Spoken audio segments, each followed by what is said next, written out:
Floyd was only about winning the fight. He'll make fans other way. Right. On the web, I call him the first great social media genius. Actually, if I was still fighting like Pretty Boy Floyd, I'd make it do, man. Not 100 million a fight, but 200 million a fight. My body broke down eventually on me. Yep. He was great at talking shit. He got everybody upset at him so badly that they wanted to see him lose, and that would sell tons of pay-per-views. He realized you could build an audience with negativity. Yes, you didn't have to be an omnibus character. You didn't have to be somebody everybody loved. You could be totally negative, right. And that would build a following too. Yeah, when he shifted from Pretty Boy Floyd to Money Mayweather, changed the whole thing.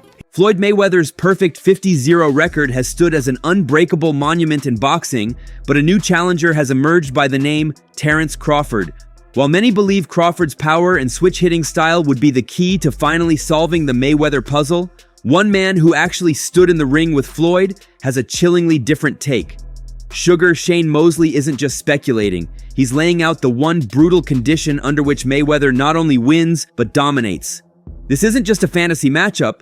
It's a tactical takedown from someone who knows the secret, and the blueprint he reveals changes everything. I was surprised about his power. When you attack Floyd, he has a way of making you run into it and you feel the power, like a collision. But when you kind of box away from him, yes, he has power, but not like he does when you're trying to attack him. He's not weak, he's strong. Like I say, he trains hard and he does all the things you're supposed to do as a fighter or as a champion to be the best. Mosley's recent statements have sent shockwaves through the sport. Speaking to Fight Hub TV, he didn't just suggest that Terence "Bud" Crawford could compete with Mayweather, he made the stunning declaration that Crawford is actually a notch above. In his own words, Crawford is the better all-around fighter. This isn't just a casual opinion from a fan, this is a calculated assessment from a Hall of Famer who was in a 12-round war with Mayweather. He felt the speed, the timing, and the legendary fight IQ. So what could possibly lead a man with that unique insight to make such an earth-shattering claim? The answer lies not just in Mayweather's past, but in Crawford's unstoppable present. Mayweather has problems with Crawford. Because Crawford hits hard, Crawford's very strong like I am. He has all the same long arms, like I said, southpaw right-handed, and he's coming to get you. He don't care about the Philly defense style, whatever style he don't care about that. He's trying to get you. And he's gonna make sure the combination is gonna be hit. So you have to either hurt Crawford and get some respect or something. The entire debate was reignited by one history-making night. When Terence Crawford stepped into the ring against the bigger, stronger Canelo Alvarez, many believed he was finally outmatched. Instead, the world watched him put on a masterclass, dominating a modern legend to become the first male fighter in history to claim undisputed status in 3 separate weight classes. This wasn't just a victory, it was a coronation. It cemented Crawford's place among the all-time greats and forced the boxing world to ask the ultimate question: could this man have done the unthinkable? That history-making performance is exactly what forced Shane Mosley to break down the one fight every boxing fan has secretly dreamed of, and his analysis is far more complex than a simple pick. That would be a fight that I would see. I could see both guys. I could see Mayweather outbox him like he kind of did Canelo, moving around, tattooing. But I also could see Crawford like saying, forget all that touch stuff. We about to fight. And then Mayweather got to fight with him. Yeah, I can see Crawford catching with them funny little uppercut things that he throws from this side. If Mayweather's doing this, catch him, the little uppercut, boom, and catch Mayweather. I can see that happening too. There's a lot of possibilities in that fight. Here is where Mosley's argument becomes truly fascinating. He draws a clear line in the sand between 2 different versions of Floyd Mayweather. First, there's Money Mayweather, the defensive wizard we saw in the latter half of his career at 147 pounds. According to Mosley, this is the version Crawford would beat. His reasoning is based on pure physics and fighting style. At welterweight, Crawford's physical advantages, his longer arms, his natural size, and his devastating power would present a puzzle that Money Mayweather never had to solve. Mosley believes it would have been incredibly hard for Floyd to counter a bigger, stronger fighter with such a long reach. But the thing is, I hate to say this person or that person win, but because it's different eras at different times and all that stuff, but I don't know. If you had to pick. I mean, I would probably go more with the Crawford thing because he's stronger. He's strong and he's powerful and he has different like punch angles and stuff like that he throws. Mayweather was fast, but I think that Crawford has a different type of mentality where he's gonna come and get you. And he's gonna make sure he hits you. And if he hits you, it might be, it could be a good night. I like Crawford's style of fighting, the way he's gonna come after him. Mayweather, okay, let's do this. Money Mayweather, I think Crawford beats.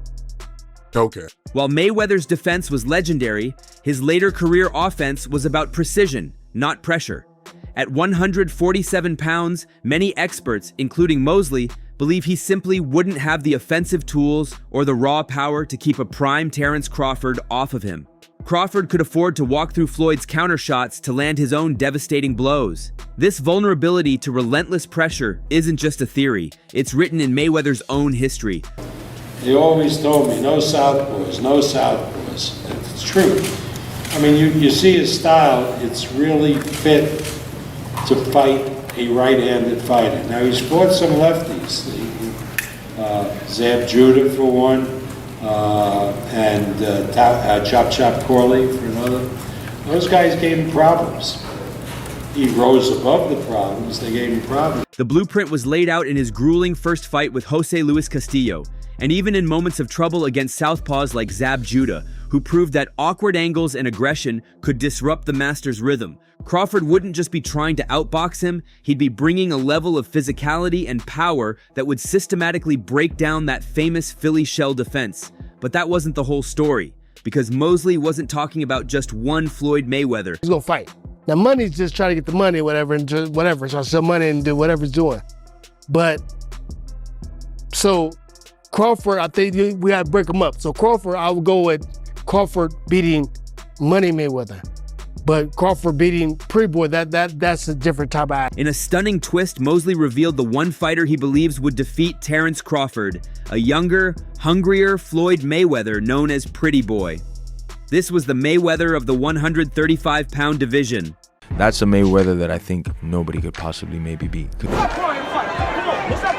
Like when he fought Diego Chico Corrales, there was nothing for Diego to hit, and then all of a sudden he just bounced in his face, bop, left hook from like 5 feet away. That was the Pretty Boy Floyd Mayweather. That was before he became Money Mayweather. Mm-hmm. This wasn't the calculated businessman meticulously protecting his undefeated record. This was a hungry, aggressive hunter with a terrifying killer instinct. Pretty Boy Floyd possessed blistering hand and foot speed, threw vicious combinations with power in both hands, and fought with relentless aggression. If you look at Pretty Boy Floyd compared to Money Mayweather, two different fighters. Because when I need to hear this. Pretty Boy Floyd, I was active, fighting all the time, every couple months. So I stay in the gym, I stay fighting, I'm in the flow. So I could throw punches, tear motherfucker ass up. Then when I got older, I'm still wise. I still can tear your ass up, but in a different way. Right. So still winning the fight, but too. you got to stay in the strategy. flow. Right. You have to stay in the flow. Mosley believes this version of Floyd, unburdened by the same physical disadvantages he would face at welterweight, would have been a step ahead of Crawford, likely winning a clear decision. The revelation of two different Floyds changes the entire equation. And to understand why Crawford poses such a threat to one but not the other, we have to look at his truly unique arsenal. Pretty Boy. Pretty Boy, I don't know. I think Pretty Boy, it might be Pretty Boy. I don't know. That's what I'm thinking, because he's more aggressive. So let's do it that way. We're thinking that we have to mix the Mayweathers up. So Mayweather, Money Mayweather, and Pretty Boy. Pretty Boy was hungry too, and Pretty Boy fight too. Yeah, Pretty Boy Floyd was something serious, man. Yeah, Pretty Boy was gonna fight you, and gonna try to get you to every. He was a fighter. What makes Crawford so dangerous is that he is essentially two elite fighters in one. His ability to switch hit from orthodox to southpaw seamlessly is a tactical nightmare for any opponent. You're not just preparing for one style, you're preparing for two, and he's world-class from both stances. Mayweather's very tricky, but at the same time, Crawford will go right-handed and left-handed. So it would be a big problem for Mayweather. And if Mayweather gets hit with Crawford, like I hit him and rocked, it might not end well for Mayweather. They might be over it. But Mayweather could outbox Crawford, I think, because Crawford is has the mindset that I'm trying to knock you out. And Mayweather knows how to play to that I'm trying to knock you out type of thing. Because he's used to people coming at him, trying to hit him hard all the time. The only person that I see that I can kind of like equate to, and this I think Crawford would have the edge, is Castillo. When Castillo fought Mayweather the first time. But it's not just the stance switching, it's the strange and damaging shots he throws from those stances that make him a true wild card. Mosley points to Crawford's funny little uppercut things and the unpredictable check hooks he uses to catch opponents off guard. This potential for a fight-ending blow is something Mosley understands intimately. He's one of the only men on earth who made Floyd Mayweather's legs betray him, and he vividly recalls that second-round right hand that sent a shock through Mayweather's entire body. I'm saying Shane hit me with a hell of a shot. Okay. Actually, 2 shots. Oh, okay. But even in that particular round, what I said to Shane was this. I was like, you did said something to him when you grabbed him. I said, you gotta kill me. Oh, shit. I wasn't ready, bro. I said, that was a good one. I said, that was a good one, but you gotta kill me. Wow. I said, you gotta kill me. And then I mean, I'm not gonna lie, I meant it. Mosley warns that if Crawford, with his strength and awkward timing, lands that same kind of clean shot, it might not just be a scare, it could be the end of the fight. This detail is crucial because Mayweather, especially earlier in his career, was known to dislike fighting southpaws. Fighters like Zab Judah gave him moments of trouble with that awkward stance. That was the only dude faster than Floyd Mayweather. Zab Judah is faster than Floyd Mayweather. Floyd Mayweather is the baddest boxer ever because he can change strategy right there in the middle of the round. He wasn't faster than Zab, but he would fake Zab because Zab was countering him. He would make Zab throw that counter and catch him. When Floyd made that adjustment, Zab never made the adjustment to the adjustment. And so you see the rest of the way that fight came out. I mean, I think Floyd's one of the only people that don't even need a corner man. You know, he's got so many different ways to fight. That's why I rate him number 1. Crawford doesn't just present that problem, he can switch to it mid-combination. But beyond the tactics, there's the raw, undeniable power. Mosley describes Crawford as strong and relentless. Someone who is coming to get you and will make sure he hits you. Having rocked Mayweather himself, Mosley recognizes game-changing power when he sees it. He firmly believes that if Crawford landed the same kind of shot he did, it could be a good night for Floyd. Beyond the physical skills, what truly sets Crawford apart in Mosley's eyes is an unteachable, raw fighter's mentality. Mosley sees a direct reflection of himself, stating, I don't really know. Crawford is kind of like, has the same mentality I got. Like he's hungry and he's gonna come after you. This isn't the calculated mindset of a businessman protecting a perfect record. It's the instinct of a hunter looking for the finish. Mosley imagines Crawford completely disregarding the mystique of the Philly shell defense, essentially saying, forget all that touch stuff, we about to fight. This willingness to force a brawl and turn a chess match into a war is precisely the element that could shatter Mayweather's carefully controlled world. What's the difference between Pretty Boy Floyd and the Money Man? Oh, hundreds of millions. Hundreds of millions.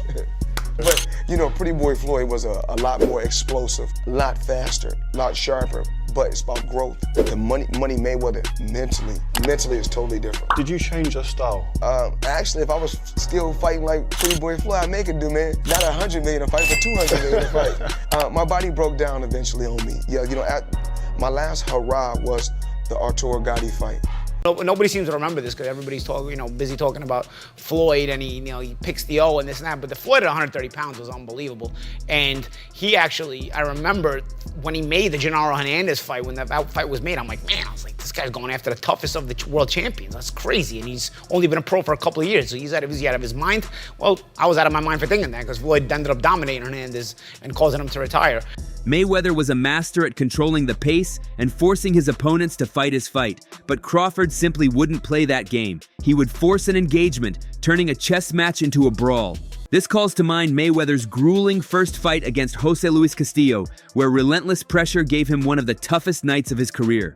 Mosley imagines Crawford as a more powerful, more versatile version of that same problem.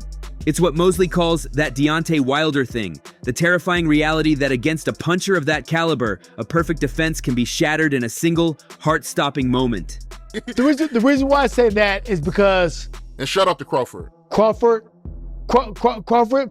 a wild card. Crawford's a wild card, meaning that he can get you with unpredictable shots. Like he caught, I think it was Jose Benavidez. When the littler Benavidez, he caught it with some kind of funny check right hook or something like. And Floyd, back in the day, didn't like to fight southpaws. He did not like to fight. He fought chop, got him, and some shots. Zab Judah maybe did some stuff. He didn't like southpaws in the beginning. And Crawford is a southpaw. He's right, he fight right-handed too. But he's a southpaw. And he throws punches a little bit different. He don't just throw them straight. The different angles. And he has a lot of power. It could have been very interesting. I can still see Floyd to tattoo him kind of like he did Corrales. Like when he fought Corrales, I can see a little bit of that. But at the same time, yeah. Yeah, I mean, it's that Deontay Wilder thing where, and something can happen. In the end, Shane Mosley's breakdown gives us one of the most compelling what-if scenarios in boxing history. It's a tale of two eras, two Floyds, and one challenger who might have been the perfect storm. The defensive genius of Money Mayweather, with his flawless record at welterweight, might have finally met his match in a bigger, stronger, and more versatile Terence Crawford. Yet, the lightning-fast, aggressive pretty boy Floyd from a lighter division might have been too sharp and too quick for anyone to handle. The hypothetical matchup will forever be debated in barbershops and gyms, a testament to the greatness of both fighters. It's a fight that will never happen, but one that continues to fuel the imagination of boxing fans everywhere. So, who do you think really wins? The debate is far from over. So, that's all from today's video. If you enjoyed it, remember to leave a like, subscribe, and ring that bell icon so you never miss our upcoming videos. And don't forget to share your thoughts in the comments section. Stay tuned, and we will catch you in the next video.